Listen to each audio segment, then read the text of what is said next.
जय गुरुदेव। अनमोल दौलत। एक राजा था जिसने अपने राज्य में क्रूरता से बहुत सी दौलत इकट्ठा करके आबादी से बाहर जंगल में एक सुनसान जगह पर बनाए तहखाने से सारे खजाने को खुफिया तौर पर छुपा दिया था।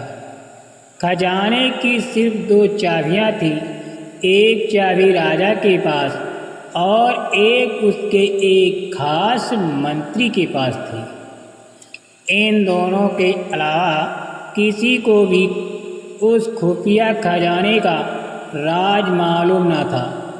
एक रोज किसी को बताए बगैर राजा अकेले अपने खजाने को देखने निकला। तहखाने का दरवाज़ा खोलकर अंदर दाखिल हो गया और अपने खजाने को देख कर खुश हो रहा था।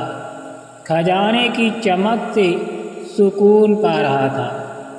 उसी वक्त मंत्री भी उस इलाके से निकला और उसने भी खजाने का दरवाज़ा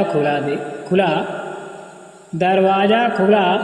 वो हैरान हो गया और ख्याल किया कि कहीं कल रात जब मैं खजाना देखने आया था तब शायद खजाने का दरवाज़ा खुला रह गया होगा। उसने जल्दी खजाने का दरवाज़ा बाहर से बंद कर दिया और वहाँ से चला गया। उधर खजाने को निहारने के बाद जब राजा संतुष्ट हुआ और दरवाजे के पास आया तो ये क्या, दरवाज़ा तो बाहर से बंद हो गया। उसने ज़ोर से दरवाज़ा पीटना शुरू किया पर वहाँ उनकी आवाज़ सुनने वाला उस जंगल में कोई न था। राजा चिल्लाता रहा परंतु अफसोस कोई न आया। वो थक हार के खजाने को देखता रहा। अब राजा भूख और पानी की प्यास से बेहाल हो रहा था। पागलों सा हो गया। वो रेंगता हीरो के संदूक के पास गया और बोला, ऐ दुनिया के नायाब हीरो, मुझे 1 गिलास पानी दे दो। फिर मोती सोने चांदी के पास गया और बोला, ऐ मोती चांदी सोने के खजाने, मुझे 1 वक्त का खाना दे दो। राजा को ऐसा लगा कि हीरे मोती उसे बोल रहे हों कि तेरी सारी जिंदगी की कमाई तुझे 1 गिलास पानी और 1 समय का खाना नहीं दे सकती। राजा भूख से बेहोश होकर गिर गया। जब राजा को होश आया तो सारे मोती हीरे बिखेर के दीवार के पास अपना बिस्तर बनाया और उस पर लेट गया। वो दुनिया को एक पैगाम देना चाहता था लेकिन उसके पास कागज और कलम नहीं था। राजा ने पत्थर से अपनी उंगली फोड़ी और बहते हुए खून से दीवार पर कुछ लिख दिया। उधर मंत्री और पूरी सेना लापता राजा को ढूंढते रहे पर बहुत दिनों तक राजा ना मिला। तो मंत्री राजा के खजाने को देखने आया।